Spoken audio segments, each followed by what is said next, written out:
Hi, my name is Rebecca, and in today's lesson we're going to talk about the difference between two little words that are often confused by students who are learning English, and they are some and any. Okay? So I've written some notes on the board. Let's have a look. Some is used in affirmative sentences. Affirmative sentences means positive sentences, the opposite of negative. We're going to look at some examples in a minute, so hang on. Any is used in negative sentences and also in questions. Alright? So let's take an example so you understand these points. I have some money. Now here we used some because it was an affirmative sentence. It's a positive sentence. I have some money. I cannot say I have any money. I have some money. Now, let's look at the next example, which is negative. I don't have any money. I don't have any money. Now we used any because any is used in a negative sentence. Alright? Next one. Do you have any money? Do you have any money? Right? Now it's a question. So again, we are able to use the word any and not the word some. Alright? That's generally how it works. Another example, do you have any salt? You could also ask someone, do you have any children? Right? Or do you speak any other languages?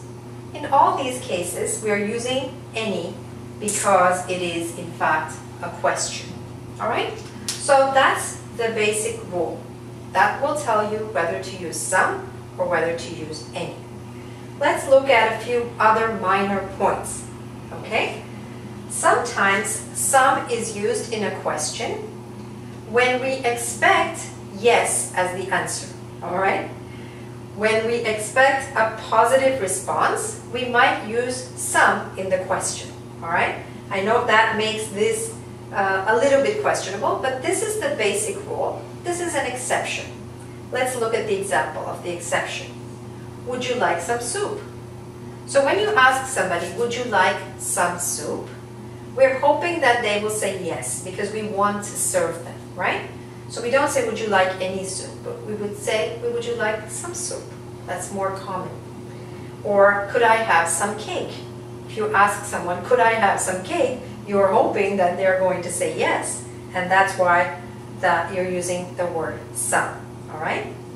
And the last point, another exception, is we use the word any when we have the words never or hardly or without in the sentence.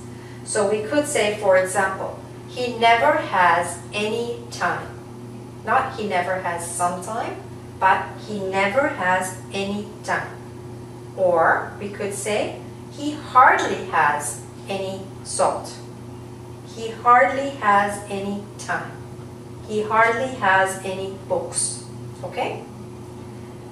Or, he passed the exam without making any mistakes. Right? So we can also use the word without, with any. So these two that I told you at the end are the exceptions. This is the basic rule. When we come back, I'm going to give you a little quiz to see if you've mastered this little point.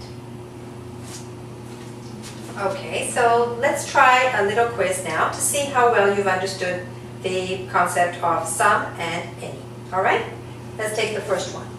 I don't want blank pizza. I don't want blank pizza. What would you say? Some or any? Okay? The correct answer would be any. I don't want any pizza because it's a negative sentence. Alright? Next one. He has blank issues. Issues is another word we can use instead of problems. Alright? He has blank issues. What do we say there? Some or any? Okay?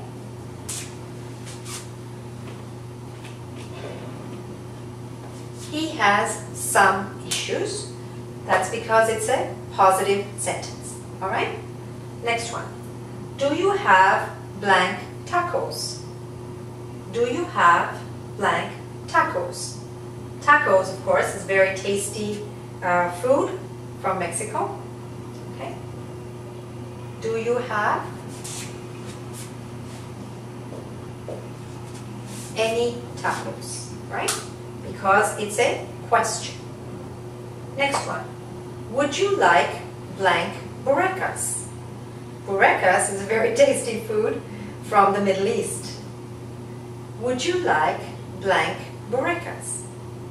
What do we say there? Some or any?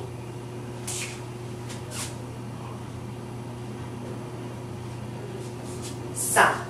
Because even though it's a question, we are expecting yes as the answer, and therefore we can use some in this question, right? Last one. She never has blank time for me. She never has blank time for me. So would we say some or any? Think about it.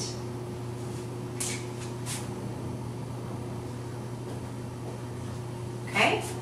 Again, this is an exception, even though it's a sentence.